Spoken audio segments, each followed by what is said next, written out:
I'm here with Adam Delva, founder and community executive director at DTR, and Jeffrey Turner, professor at Chapman University.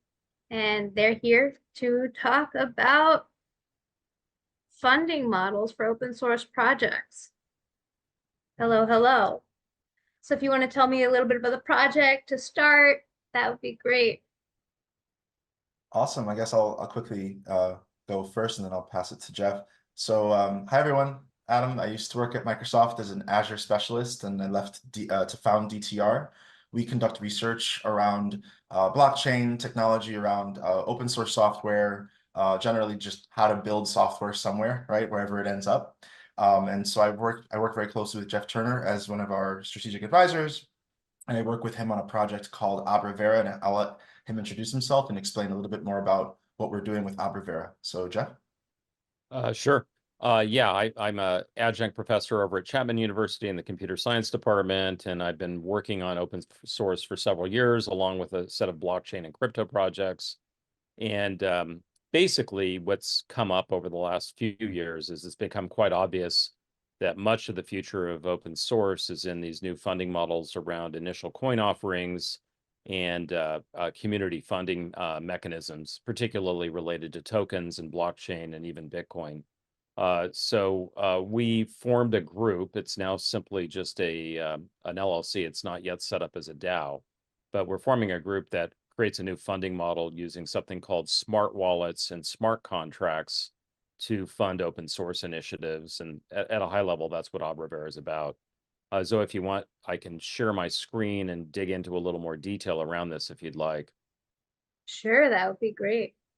Okay, I need Nothing permissions. better than a demo. Yeah, I need permissions to do so. Oh, there we go. All righty.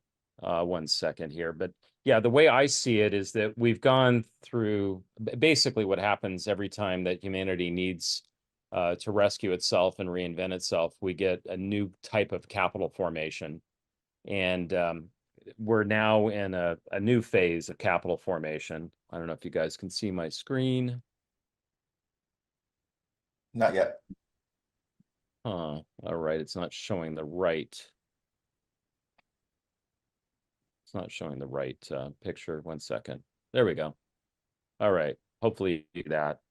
So as we've evolved as humanity, or specifically and especially Western society, we've had a series of different types of capital that have been created to fund different ventures. We had a colonial and a post-colonial period with the advent of joint stock corporations and things like the East and West India companies, or even the Mayflower, or many of the colonialization efforts that were originally funded by the crown or monarchies.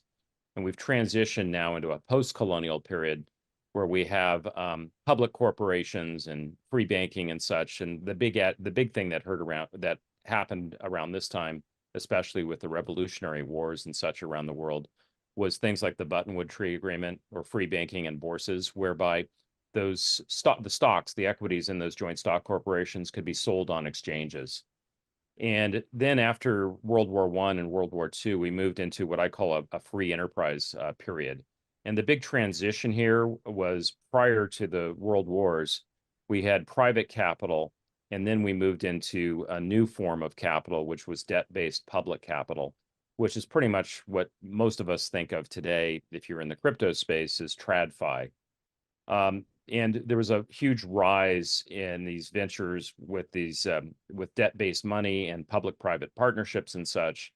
And then there was a huge revolution that, if you will, that came to the fore with crowdfunding. We had this with Indiegogo or Kickstarter, but really with Bitcoin and even things like Ethereum. And what that in turn did is created a new mechanism for us to fund projects, particularly open source, through tokenization and smart contracts. And now we're in a pretty exciting period because we've gone from private capital to debt-based public capital, now to community capital. And I think this is just the natural evolution of things.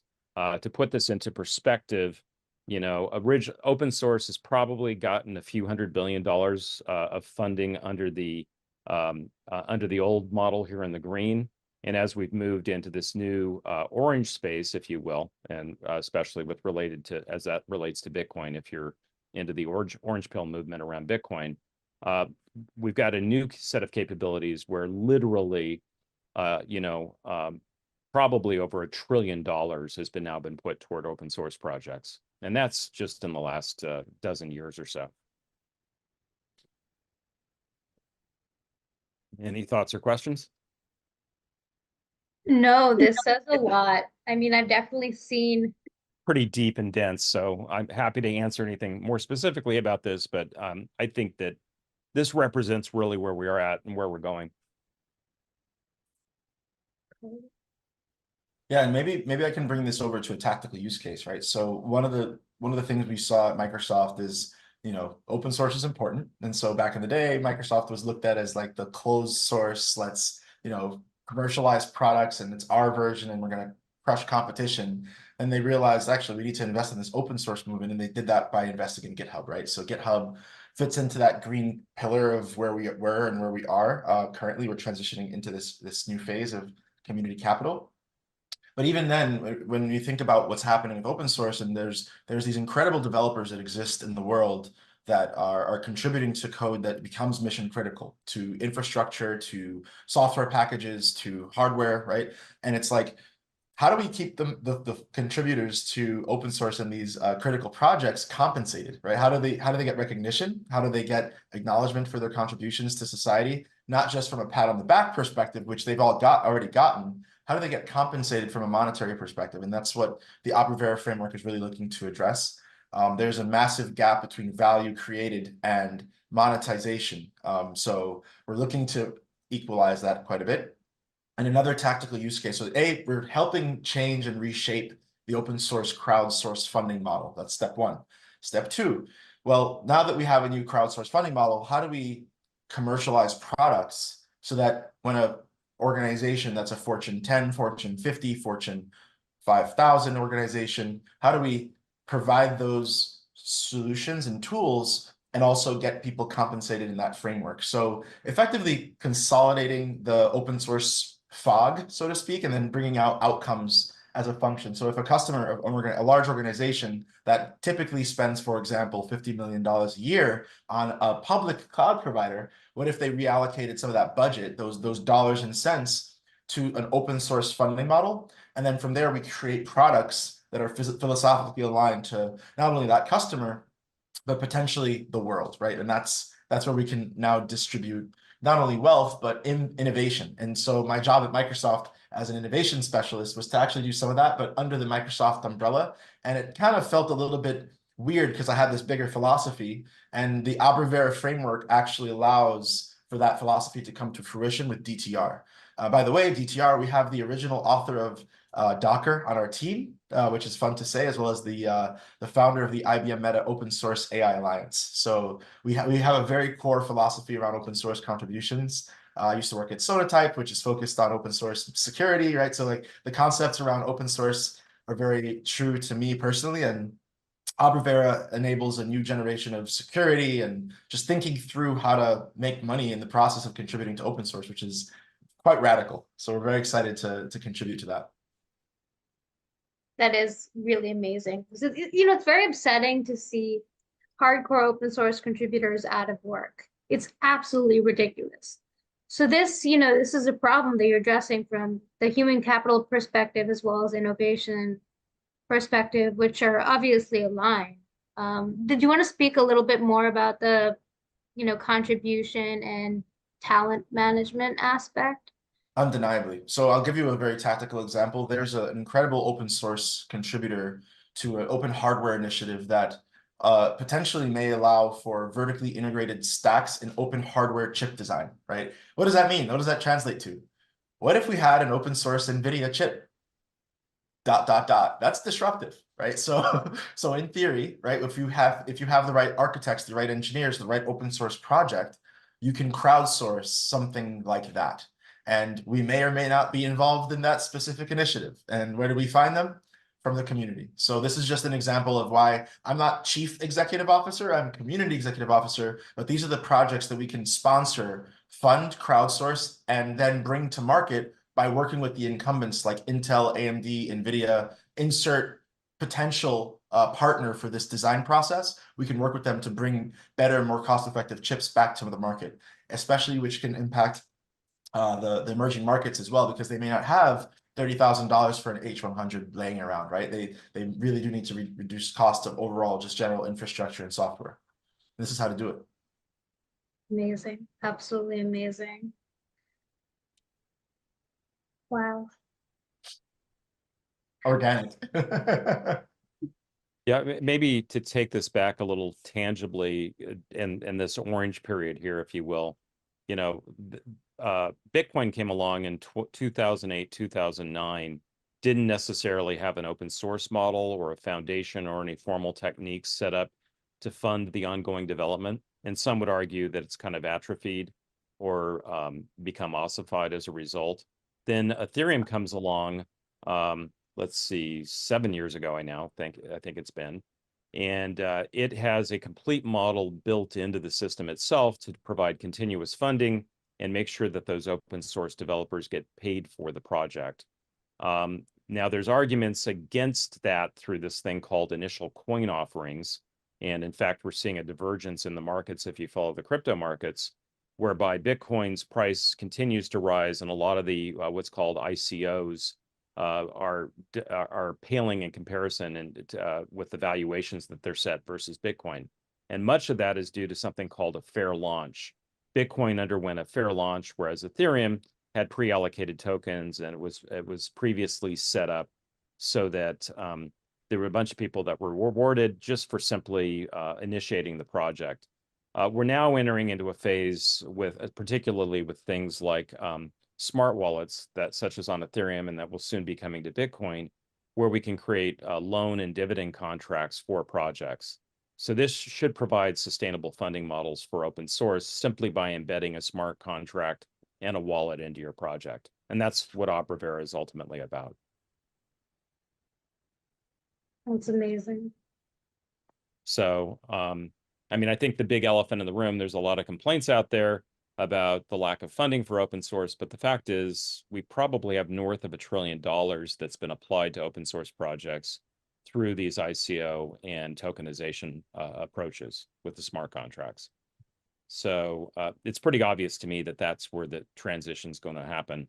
And the enterprise FOSS models are just not receiving the same level of funding that you see in the crypto space. Oh yeah, that's for sure. So did you want to speak a little bit about how AI might come into play as far as evaluating the projects, the quality of projects and the quality of contributions, and how that might fit into the funding model? You bet. So in fact, my LinkedIn profile is LinkedIn/in/decentralize AI. And you can find this diagram up there if you want to download it. And essentially, I think where we need to move toward is something called verifiable inference, so that you can distribute the AI workloads, at least on the inference side. I'm not sure with regard to something like NVIDIA, whether the AI is split into two pieces. There's the training side, and then there's the inference side. And I think we're going to see a high degree of decentralization and distribution on the inference side. On the other aspect that I should mention here is that a lot of the existing cloud environments are built on what's called a crash fault tolerant model, which has some not quite as good as security properties as you might see otherwise. And you can use something called Byzantine fault tolerance, which is what all the blockchain-based systems are based on, which has much better security and is much more highly decentralized. Up until, I think, fairly recently, though, the problem with Byzantine fault tolerance, or it's known as BFT, it just couldn't perform as well as crash fault tolerance could. But we're rapidly seeing innovation in the space that's making it more performant and lower energy consumption, so it can start competing with the existing cloud models using crash fault tolerance. So I think that's ultimately where AI goes, because we'll have better security, almost nearly the same performance as you get in the cloud, but we'll probably still be training our AIs using these highly centralized things like the Blackwell chips from NVIDIA and such, at least for the near future. And as we think about, as you can tell, right, there's a capital formation epoch transition, and we've always been talking about for the last 8 to 10 years or so, cloud transformation. We may end up transitioning from cloud transformation to mist transformation, mist computing.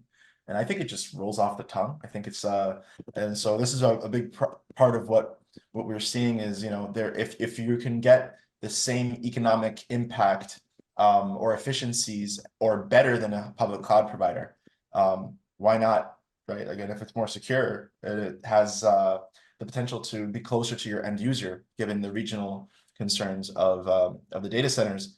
Why not? Yep. So we go from cloud crash fault tolerance to mist Byzantine fault tolerance with AI. And this something, no, I mentioned it, I guess I forgot to follow up. There's something called verifiable inference that's emerging as well, which means that you know that the AI is giving you valid information and that it was executed properly inside that mist, so that you can be assured that the question you asked or how you're interacting with it is the actual system, and the prompts that you've given it are actually performing against that system that you're expecting. So I think that's going to become another big opportunity when it comes to AI and decentralizing it. Oh yeah, absolutely. Absolutely. So seemingly you think that from a security perspective, open source projects definitely see a lot of opportunity for security.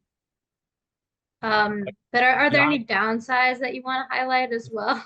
Yeah, there's, you know, this is the standard argument that's been going on now for, I think, 20 years, that proprietary source is perhaps more secure because you have the obfuscation and secrecy related to how the code is written, versus open source is not as secure because you don't have that. And then the open source crowd will argue that there's much greater transparency and you have many more eyes on the code because it is open source, and therefore it's going to have a better security model. But one of the things that's really, I think, coming to the forefront now is, because you have these highly centralized systems, especially with the proprietary clouds, what we're not seeing is really good security models around that, because they're basically highly centralized. If you can go up to the top of the pyramid inside the cloud and get access to the keys, you get to unlock the entire pyramid. And open source systems are more like a canal system, whereby you have a bunch of individual cellular cells, if you will, throughout the fabric, and it's much more difficult to get access to the entire system just because it's not sitting underneath that pyramid. Well, I also think about it, you know, very structurally. I've never heard it quite phrased that way, so I'm going to borrow that, because that just that's a really good way of explaining it, because a lot of people want, like, you know, one clear answer, and not viewing it as a multifaceted. Yeah, and and the way I kind of think of it is that open source is organic and more like a biological system, versus being like a synthetic, top-down, coercive system, or perhaps highly centralized power structure. So it's, to me, it's going to naturally evolve to a better state of things. Oh yeah. And Oh yeah. And I apologize, I have to jump on to another meeting, but if you have any questions, feel free to hit me up on LinkedIn or reach out to me via email there. Sounds great. And Wonderful Adam, you have access to this, so feel free to leverage it and use the slide. Awesome, we'll do. Okay, bye guys. Thanks, Jeff. So yeah, I mean that's great. You know, it's a great way to describe the security problems, because yeah, I've never heard it quite phrased that way. We actually had a Web3 bug bounty entrepreneur on, explaining the value of that, which was great, especially since a lot of the viewers weren't necessarily familiar with how bug bounty worked. But then you also read about hacks based on bad actors knowing how to work the code, blockchain and otherwise, and exploiting it.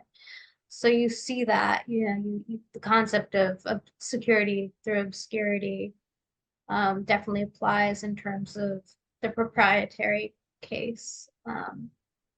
But then, I mean, in various aspects, there's also security through clarity is also an approach and a benefit, particularly when it comes to architecture and language design. So our chief scientist actually is a language design expert. So he was presenting on that. Was our Moon's language glow for writing dApps versus Solidity, for example. Fewer lines of code in general, simpler. He can obviously explain the complexities a lot better. But I really like what you said about the community is where it's at, and the community is it's a very technical concept when it comes to blockchain. It's not just human. So Right. it really is. Yeah, I mean, it really is one and the same, and it really is interesting, kind of the way of the future. 1,000,000,000%. And so there's a lot of these, I hate using this term, but AI thought leaders. And, there's people that have this concern, existential threat around what do we do when, we have the centralization of power, centralization of intelligence in a few companies. Does that help the people in Ethiopia? Does that help the people in Zimbabwe? Does that help the people in Ghana, in Malaysia, Singapore, all over the world where they don't have as many resources from a financial perspective, but they have the same potential human capacity, right? So those are the types of problems that we were looking to truly solve for on the Abravera and DTR side. I've hosted conferences in Ghana while at Microsoft, and what I realized is there's just these incredibly talented resources and people, humans that are there, and there's just no visibility. They don't know that they exist. And so dApps, decentralized applications, along with what we're going to probably end up coining and pushing is miscomputing. This puts everyone on an equal playing field for the first time, where you now have access to open hardware, open software. DTR is going to be pushing a lot of these open source capabilities to the market. It's been what I've been doing for the last 8 years, which is why Microsoft hired me. But when people put me in a box, I don't do too well. So I had to leave the box. And even if the cloud is still a box. It's funny how that works. So this is, I think, a way to give back to humanity in a parabolic way. So thinking about things as a Kubernetes cluster, you have your worker nodes, you have your, call it, master node. But in this architecture, everyone ends up being a worker node, and everyone can contribute to the work of humanity and get compensated in an aligned model that equals the amount of impact. So a great example of this, again, is like crowdsourcing big projects, the types of projects that you can only imagine. And then, yes, you can imagine it, but then what happens when you have 2.9 million engineers behind it, pushing it to the market, bringing it to humanity? Those are the types of alignment problems that DTR can actually solve for in partnership with the Abraveras of the world. And not many people are talking like this, right? So it's that's why I threw away the chief executive title away. It's like, I'd rather impact the community. And yeah, my share price for my private publicly traded stock will go up, but I know for a fact that the community has been impacted more than I've been able to realize. Which we're not sure if that's the case for some of these corporations. Are they just siphoning energy from humans, or are they giving back and providing resources to the humans that help them get there? Question mark. Great question. It's a really great question. Really amazing points. Definitely the future of leadership in terms of that thought process. And yeah, well said about that term, thought leadership. But seriously, like at the end of the day, people need the right leadership. People need to be pointed in the right direction, especially as there's so much confusion, potentially misinformation, disinformation online. People need the right leadership, the right ways to follow, and the right ways to follow from wherever they are in the world, whatever their diverse perspective is, eliminate those barriers to access, because we have these tools. We just need to share it in the right Yeah. ways. And ultimately, we're all just get tired of getting laid off by these corporations when they feel like increasing their market value. Like I'm just tired of it. I got, I was impacted by layoffs before. And then when, Microsoft laid off 10,000 employees, I made a statement. I said, all right, well, 10,000 employees, let's address the elephant in the room. Why is this corporation with hundreds of billions of dollars or $80 billion in the bank account laying off these people, right? These people have contributed to the share price to get us here. And, when I realized like we weren't safe, I made a double down to start my business, to start as a founder and make sure that whatever happens after this, I know that I've done my part and my best to ensure that the community is positively impacted as much as I can. My target personally is 100 million in the next 5 years. And so as I wear this t-shirt that says get the millions, it's not necessarily money. It's actually to help positively impact 100 million humans as I go forward with my little startup, my software company that builds enterprise software for the banks of the world and the organizations that use open source. But that's long-term stuff. So inspiring. I really love it. Oh, Thank you. wonderful. Really wonderful. So if there's one piece of advice to kind of the commoner that you can give in navigating all of this, what would it be? A founder? Oh, yeah, probably a new founder. Uh, Or oh. not, or I guess just a developer. Developer. Why not? Yeah, developer. No, I thought you said founder. Okay, so yeah, developers are like if Microsoft has a meme with what's his name, the old CEO, Steve Ballmer. Developers, developers, developers, developers. Yes, awesome, great. But what happens when they're an open source developer and they don't work for a corporation? So getting involved in the Abravera framework early is great. That's more details to be announced there. The idea is you can contribute to code and make money, right? And get compensated for your contributions to society. That's part one. Part two is, engage with your community, right? Like that's my response to almost every problem is like, what community do you exist in? I engage with them and see how you can help them and ask how you can help them before you ask for how they can help you. And then you'd be surprised what happens as a flywheel.